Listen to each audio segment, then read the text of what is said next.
Mr. De La Cruz just hung up the phone looking very happy. Using my skills, I just transferred over $10 million through 4 countries and 12 banks, and successfully laundered his funds and protected him from any government investigations. My name is Tony Cardone. I have become well known and respected as someone who is excellent at moving money, hiding funds, and protecting people from prosecution and going to jail. I never ask where the money comes from, and I never interfere with their business to protect myself from the feds and keep my moral compass in the right direction. Oh, I know what these people do for a living, but I believe in the rule, don't ask, then you won't be lied to. The work I do has brought me a good amount of money, and using my own strategies, I have 16 bank accounts in 8 countries, 10 crypto wallets, and a company that owns my house, cars, pays all my bills and expenses. I receive a salary from the company of $50,000 per year, which I use for unexpected expenses. The company makes a small profit every year to remain legal in the eyes of the tax authorities. This strategy also protects me from any civil suits, lawsuits, or divorces, since I show little net worth and very little income on the books. Many of my clients understand my value and offer me things that I cannot accept as thanks for solving their money problems. They offer me women, drugs, trips, protection, just about anything you can imagine. Until now, I haven't taken anything from them. My current situation has created a need for me to accept some help with surveillance, protection, and some aspects of force. My business friends were glad that they could finally help me and thanked me for the work I did for them. My wife Jen considers me a financial advisor, which I am. I am a certified financial advisor. She doesn't know how much I earn, what my funds are, or any of my offshore accounts. All she knows is that the company is paying off the mortgage on the $5 million property, cars, and expenses. She never really asks it because she doesn't have to work, drives a new luxury car every year, and has an unlimited budget for shopping and entertainment. I thought that Jen was happy and loved being with me throughout the 5 years of our marriage. Jen was great in bed, where we often had loving sex several nights each week. She was wild in bed. She knew how to turn me on and excite me. In turn, I satisfied her. Fun, fantasy, sex, and love were a great combination, and I was living in paradise. But apparently, my paradise was about to experience a Category 5 hurricane. Jen and I dated for 2 years and got married at the tender age of 25. We've been married for 5 years. Jen just turned 30 years old, and with her big round breasts, long, sexy legs, and amazing figure, she could easily be any man's dream trophy wife. Blonde hair and amazing blue eyes can charm any man. She was always looked at by men and constantly pestered, but she did not respond to any of their advances and happily showed off her engagement ring and 3-carat diamond ring, letting them know that she was married. Before we got married, I found out that in college, she dated a man named Josh Winters. She was madly in love with Josh, but he wasn't ready to settle down. Instead, Josh enlisted in the Marines, and their relationship eventually fizzled out. Now I found out that 8 years later, Josh Winters left the service and returned to our city, and Jen could not get over her love for him. When Josh returned from his 2 tours, he, of course, sought out old friends, including my wife. Jen had always been under his spell, and after he got her cell phone number from a mutual friend, he texted and called her, trying to meet up like old times. It was 6 weeks ago when Jen started acting differently, probably out of guilt for communicating with Josh and keeping it a secret. Excessive attention and additional sexual games with me were pleasant, but unusual for Jen. She was always attentive and cheerful, but it was clear from her actions that something had changed. I didn't wait and paid closer attention to Jen. That weekend, one of our friends mentioned Josh at a barbecue and said he was back in town. I asked when he returned, and it coincided with the changes I noticed in Jen. The next day, I called one of my business friends and told him what was going on and that I might need his help. He was excited that he could finally do something for me after all the money I made for him and how I kept him out of trouble with the feds. I gave him all the names and information, and he told me that they would contact me soon. Who knows what these guys do, but they very quickly gave me a 4-inch dossier on Josh Winters, containing almost his entire life history and information. Everything from a copy of his birth certificate to his college records to his family tree to his military records. I knew more about this guy than his own mother. I also received a daily printout of his text messages, including over 15 per-day messages to my wife. I was told not to ask where they got this information. At first, the messages were friendly and what you would expect from an old friend. But after the first week, they became sexual. I was glad to see Jen put a stop to his advances. But after another week of his persistence, he was finally able to overcome the barriers, and she began to flirt back. My anger towards this predator grew because I knew Jen still had feelings for this creep, and I knew there was trouble ahead. After 4 weeks of him flirting and texting, he convinced Jen to meet him for lunch. The dude even had the nerve to ask her to wear something sexy for him because he missed her so much. To my horror, she agreed and even asked if she should forget her panties, just like old times. I spat as my anger reached a level I hadn't felt in a long time. I asked my business partners for advice, and they gave me some ideas on how to deal with this guy. We agreed that it would be best for me to meet them face to face while they were together at lunch, with someone nearby for protection if needed. Of course, we knew exactly what time and where they would meet from my friend's surveillance group, which was helping me with this problem. I entered the restaurant and found them sitting in a secluded area. Jen was wearing a sexy dress with a very low cut and no bra, which made me furious again. They sat with their backs to the restaurant, sitting together on one side of a private booth. They looked pretty cozy. I saw a man following me who I assumed was one of my bodyguards as I approached their table.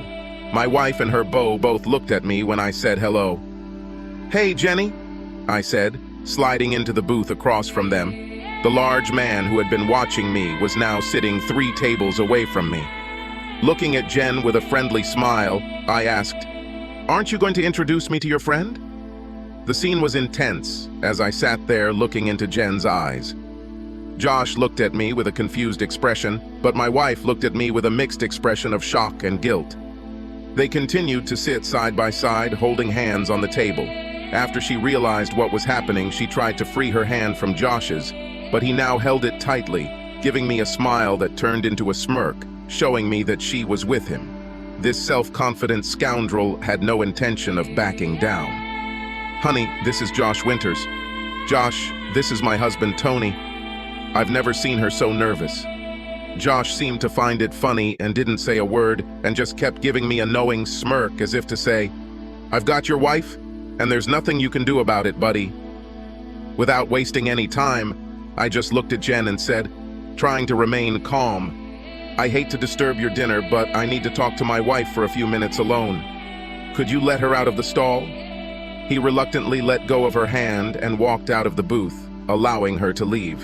She stood up, clutching her purse to her bare chest, standing between Josh and me, looking scared and worried. I took her hand and led her to the back of the restaurant, towards the restrooms. Still nervous and feeling guilty about being caught like this with Josh, she walked quietly without saying a word. I dragged her into the empty men's room and started talking. "Jen, you're not wearing a bra, and your tits are just sticking out in that dress. You're dressed like a fallen woman, and I don't understand why you're so disrespectful to me." She stood there and cried without saying a word. Then I lifted the hem of her dress to make sure she really wasn't wearing panties. She saw my expression of horror and then rage. Holding the dress above her waist, I turned her around to face the mirror and forced her to look at her reflection without panties. "No panties? Is this how you dress when I'm not around? Jen, what the fuck are you up to? Are you turning into a fallen woman? This is unacceptable behavior from my wife." She screamed, pulling her dress down to cover her nakedness. "No, it's not what it looks like. I know how it sounds, but I have a good explanation. And then you will understand." I promised to explain. In a commanding and dark voice that she had never heard from me before, I spoke slowly, emphasizing every word. "Obviously, we need to discuss this. If you have any hope of staying married to me, you will do exactly what I say. If you don't do this, then don't bother coming home because our marriage will end. Right now, you're going to grab your purse and walk out of here, looking straight ahead and not looking at your boyfriend. You'll go straight to your car, drive home, put on the coffee pot, and wait for me to come back. I will be no more than 10 minutes late. You shouldn't text or call your boyfriend or anyone else until we talk. I'm going to talk to your boyfriend and explain why you had to leave. I noticed that she didn't look me in the eyes, and I guess it was because she felt guilty about being caught like that. And one more thing, when you arrive home, don't change your clothes and stay in this dress. I want you to wait for me in the same form as now. If you don't fulfill my request, then don't even come home tonight. Then I'll call you later and tell you how things will develop from now on. Oh my God, what have I done? When Josh came to me, I was glad to know that he was safe and not in the military, as I had always been concerned about his safety. Josh was my first love, and it took me a long time to forget him after he left me many years ago. We moved away from each other, and although there was no longer love between us, I still thought about him. I know I love Tony, and he has been the love of my life since we met. I would never want to lose him or hurt him. That's why this sucks so much. Damn, Josh started flirting and saying things to me that he knew would turn me on. He always had a way of getting me to do things and act like a schoolgirl, and I hated the fact that I couldn't resist. I tried to push him away, but his constant flirting and sexual messages wore me down until I finally agreed to meet him for lunch. Talking to him made me feel so guilty and mean. I knew I shouldn't do this and that I should tell Tony about Josh coming back to town and that we talked, but I kept it a secret and I regret it more than anyone can imagine. Josh has a way of making me feel like I belong with him, and when he asked me to wear something sexy, I said yes. I knew it was wrong and that I shouldn't even go to lunch with him, let alone wear that dress, but I knew I would do it. What made me suggest you come without panties? Am I really that shallow and stupid? Yes. When we were dating, he always insisted that I not wear them. And now when he invited me to lunch, it was like old memories just came back and became normal. I almost said no because I felt so guilty. But a text from Josh saying he couldn't wait to meet me set me on this path.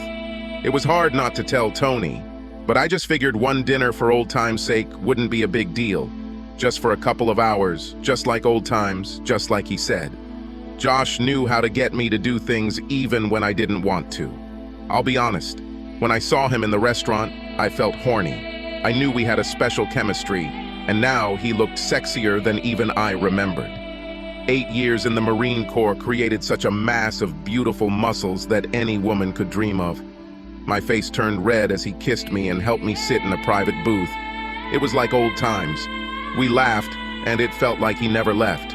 I felt happy and excited to be around him, and when he took my hand in his on the table, I felt safe and warm. We were only there for a few minutes, laughing and having fun, when out of nowhere, Tony appeared in front of us.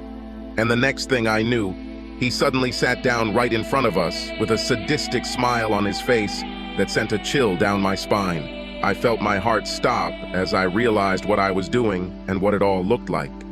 When Tony looked down at us holding hands, my world fell apart. I saw the pain and anger in his eyes, and I wanted to jump over the table and hug him and tell him how much I loved him and take away his pain. I could never intentionally hurt Tony, but that's exactly what happened. The way he looked at me with disgust and contempt broke my heart. The man I love and have been with for the last 5 years was looking at me with another man, a former lover. I didn't know what to do and sat there, frozen and speechless. When Tony said he wanted to talk to me, my heart broke because I expected him to tell me it was over between us. When he pulled me into the men's room, I didn't know what to expect. And then when he lifted my dress to reveal the fact that I wasn't wearing panties, I nearly fainted. I can only imagine what he was thinking, and at that moment, I felt like such a fallen and cheating wife. When he told me to go home and wait for him, I remember how it sounded. The way he behaved scared me to the core. I knew I had to listen to him to save our marriage and make him understand why I did this. I have to fix this and just agree to whatever he says. Then, when he said he was going to talk to Josh alone, I was afraid for him. Josh is much larger than Tony, and with 8 years of Marine training, I was afraid that Tony might get hurt. I wanted to tell him not to do this, but I was confused. I tried to apologize, but Tony just told me again to go home and that he would be there soon. Then, when he told me not to change my clothes, I realized that I was in trouble and that it would be difficult for me to explain my actions. How did I let Josh talk me into this? I didn't want him in my life. I just wanted to relive old times and have some fun, but looking at it from Tony's point of view, I looked like I was about to have sex with Josh. Crap. How can I fix this? I felt like everyone was looking at me as I walked through the restaurant to my car. I didn't dare look at Josh, and I knew he was wondering where I was going. It took me a few minutes before I stopped crying enough to drive home. It was the longest trip I remember. Seeing the pain in Tony's eyes made me cry again. How could I do this to him? I can't believe I let Josh manipulate me like that. And somehow, I have to get Tony to understand and forgive me. Damn, I'm so screwed right now. And it's all because of Josh and my stupidity. When I got home, I put on the coffee and sat there wondering what happened to their conversation. How long will it be before Tony comes home? Will he yell at me? Can I save our marriage? I need it. I don't want to live without Tony, and he needs to know that he is the only one I love and want in my life. I went back to the table and chatted with Josh. Well, it looks like Jen won't be coming back, and I just wanted to chat with you. I'm sure you know that Jen still has feelings for you and is easily manipulated, as you have seen both today and over the past few weeks. But you have to understand that she is married to me, and I am not going to share with her. I'm not a possessive or reckless person, so today I'll give Jen a choice. Stay in our marriage or leave me for you, but not together. She will make this decision on her own, without your influence. May the best man win, and if she wants you, then so be it. But if she wants to stay in our marriage, she will no longer contact you. If you don't hear from her today, I'll expect you to never call or text her again. Do you understand what I am talking about? Listen, dude, I'll call or text her whenever I want. She is a grown woman and makes her own decisions. She doesn't belong to you. I can guarantee one thing, she will be with me again eventually. She can't resist the memories of our sex with her. Sorry, but you'll have to live with it, he said again, with the same smirk. Oh, Josh, I hope you will be a reasonable person. I mean, you're a handsome guy, big and muscular. I'm sure there are hundreds of single women who would love to have you. Why can't guys like you just leave married women alone? You see, Josh, you may be a big macho, nice guy to whom Jen still has feelings, but you underestimate me. Look, Josh, you don't know what I do for a living or who I hang out with, and that, my friend, is your first mistake. I know everything about you and what you did. By the way, how are your parents, Michael and Ingrid? They really love their 2 dogs, Casey and Mickey, don't they? You know it's been over 4 years since you saw your sister Kate in Austin, and her 3 daughters are getting older and would love to see their Uncle Josh. Oh, and your best friend Billy's girlfriend is pregnant and having a boy. I don't think she's told him yet, but I'm sure he'll be delighted. I read all your text messages to Jen, and I have to say that you are persistent. Look, you may be a big dangerous dude, but the friends I have in my work are ruthless and owe me a lot. Now I grinned at him. Like you said, she can't resist you, but tonight we'll see who's the better man. Does she want a macho loser like you, or will she stay true to our 5-year marriage? See, Josh, I'm going to be objective. I'll give her a choice. Her choice will be simple. She can choose to be with you and leave me and our marriage, and if that is her choice, I will respect it and wish you both the best. I will not live with a woman who wants another man, and I will not share her. It will hurt. But I'd rather let her go now and move on. Now, on the other hand, if she decides to remain faithful, there will be some changes for her after her trick with you today. You two have damaged my level of trust, and it will need to be restored. As for you, if she stays with me, you won't contact her anymore. This means no text messages, no emails, no phone calls, and no contact with friends. You will disappear from her life. If you walk into a restaurant and see her there, you will turn and walk away. If you're at a party or a club and you see her, you'll leave. You will not do anything behind my back or try to contact her because the pain you will experience will be like nothing you have experienced before. Your loved ones will pay for your stupidity. Do you understand what I said? Do you understand how serious I am? Josh sat there with a stunned expression on his face, not knowing what to think. How the hell do you know so much about my family and my life? Like I said, I have a lot of friends who owe me a favor, and those friends are not the people you want to get involved with. I may seem like a meek guy, but let's just say there's more to me than what you see. Are you really going to offer her a chance to leave you for me? I am a man of my word. Yes, if she were any other woman who showed me such disrespect as she did with you today, I would have kicked her out and ruined her already. But I love this woman, and I will give her one chance, and one chance only. If you are right and she cannot resist you, then by midnight tonight she will contact you and be yours. The other choice is to forget you, keep my wedding vows, and remain my faithful wife. If she stays with me, you will be dead to her, and you will no longer interfere in our marriage. Tony, I hope you keep your word about letting us live in peace, because I think she will want to be with me. That's what she told me, and I know how much she wants me, Josh said, trying to sound confident and responsible. This guy was cocky, but I had to wonder if he was right. I'll find out soon enough. I got up to leave and said, I hope I never have to hear your name again, or do anything I'd rather not do. But we'll see soon. As I was leaving, the man in the shadows stood up, gave Josh a long, angry look, and then left a minute after me. Josh received a message that I had a bodyguard and that he may have misclassified me as an innocent, meek husband. I drove home wondering if this woman I loved so much would ever be in my bed again. Will she choose him and leave me? Or will she remain true to her vows? When I entered the house, it was quiet. She sat nervously at the kitchen table, drinking coffee with tears in her eyes. I poured myself a cup and sat down at the table opposite her. Jen, I know everything, including all your text messages to Josh. Before you ask me how I know, just keep in mind that I have a lot of friends from my business relationships who owe me several favors, and these are people you'd rather not meet. Now I know you're sorry, so please don't say anything because it's meaningless to me at the moment. You betrayed my love, and today you did something that I never expected and never thought you were capable of. By putting him in front of me today, you showed your disrespect for me as your husband. You know me, and I will not live with a woman who does not respect me, our vows, and the sanctity of our marriage. You know there are a lot of people who think that the definition of a cheating spouse is only when the spouse sleeps with her lover. Some people think that kissing is not cheating. But in my world, the mere thought of being with another man is a lie.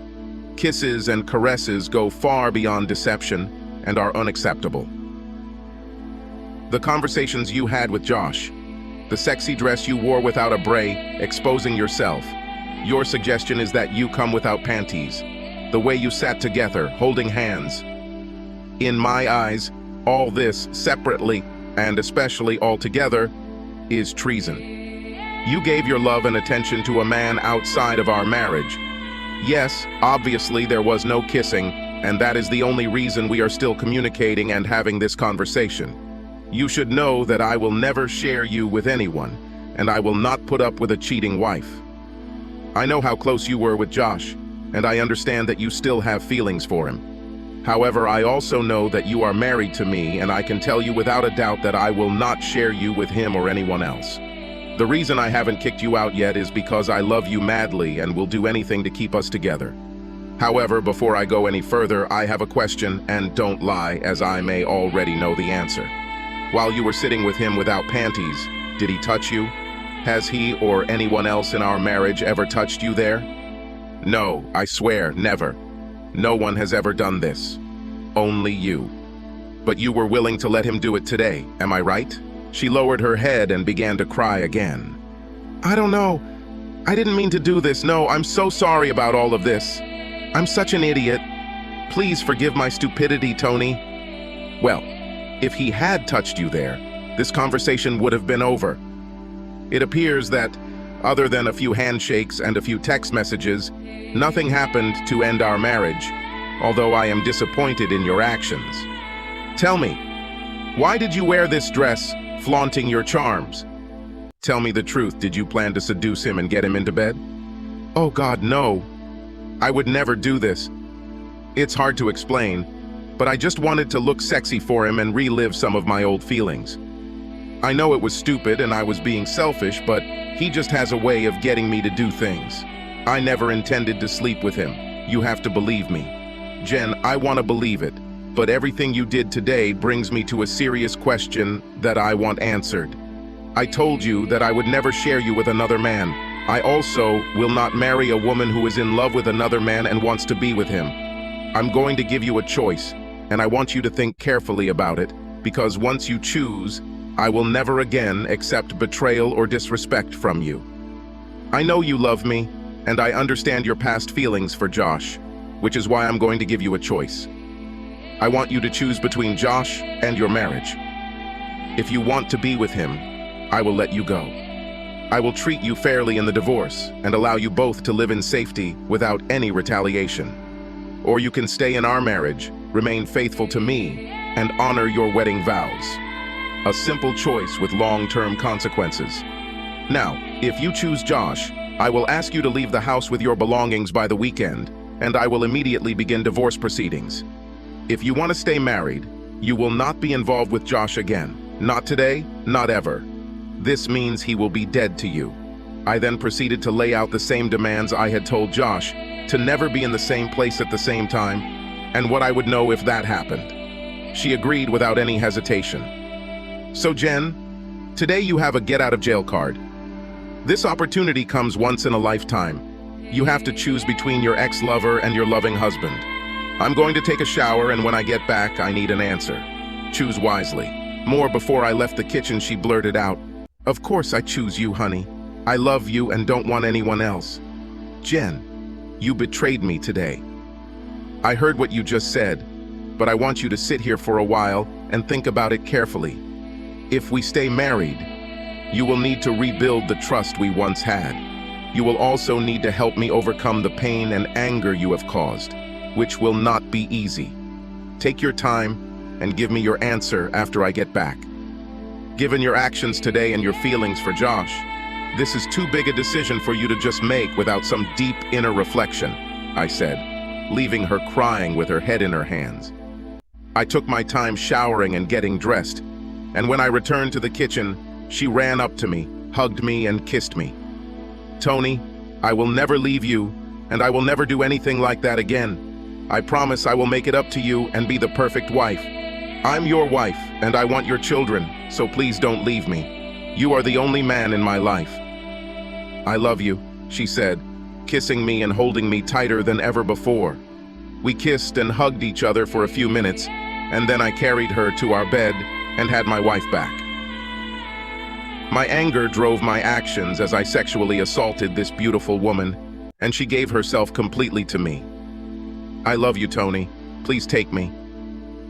Then she pulled me closer and kissed me tenderly. I made love to her for a long time, and with ecstasy. We reached sweet heights together, and then hugged each other silently for an hour until the world around us faded away. We were husband and wife again, and we both knew that nothing would ever come between us again. The next day, Josh reflected, "Crap. She didn't call me, so I guess she decided to stay with this idiot. I cannot believe this. The way we got along and the way she acted really made me think she would want to stay with me. I know that if I had been able to get her into bed that day, she would have left Tony in a heartbeat. As soon as I can do this, she will be mine again. Her husband really ruined my plans. Who is this guy and how does he know so much about me and my family? Well, I'm not done yet, and I think I can get her back." "Sorry, Tony, but you're going to lose this girl." A few days later, idiot Josh finally got the idea to text Jen, trying to convince her to leave me and be with him, which didn't surprise me. The good news was that Jenna showed me a text message and didn't respond to it. I told her that I had already seen his message and was glad she didn't respond, and told her that showing me the text was a smart step towards repairing our trust issues. The next day I texted Josh asking if his parents had managed to find Casey and Mickey. Josh immediately called his parents and found out how hurt they were when they discovered they were missing. Josh realized he had hurt them by getting involved with Jen after Tony warned him not to. I made them disappear for a few days, under good supervision, just so Josh knew how serious I was. Josh called me back right after talking with his parents. "What the hell? What did you do? They better be alive, or I swear I'll kill you, you bastard." "Well, Josh, you won't be able to kill anyone. If anyone is going to die, it's you, my friend. I warned you not to mess with Jen, but you did. I also told you that if you get involved with her, you will feel pain like you've never felt before. The first time it's just a little shake-up. Now I'm sure the dogs will be back soon. But let me be clear. This is your last warning. Never contact Jen again. Have I made myself clear? Yes, but they better come back in good shape. Josh, because you ignored my words, I will do whatever the hell I think is necessary, and you will have to deal with the results of my actions. Now, since you just threatened me, they may come back in good shape, or they may not come back at all. I haven't decided yet, but your tone doesn't make me feel merciful. In fact, now I'm not even sure they'll come back." How does that sound, idiot? I wonder if Mom and Dad should know why their precious puppies went missing. Maybe I should call them. What do you think about this, idiot? Okay, I'm sorry. Please return them and I will stay away, I promise. That's better. But next time it won't be the dogs that disappear. Do you understand what I'm getting at? Accepted, I understand. I promise, I will stay out of her life and you won't hear from me again. So when will they be back?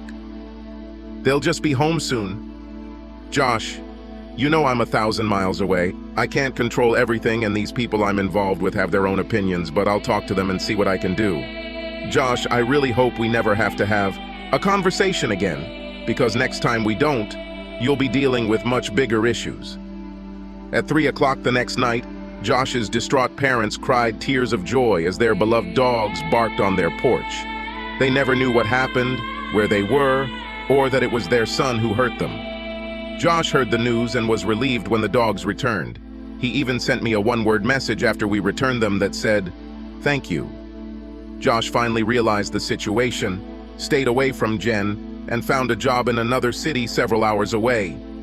He tried to find out more about Tony, but was never able to find out more than the public information that Tony was just a financial advisor.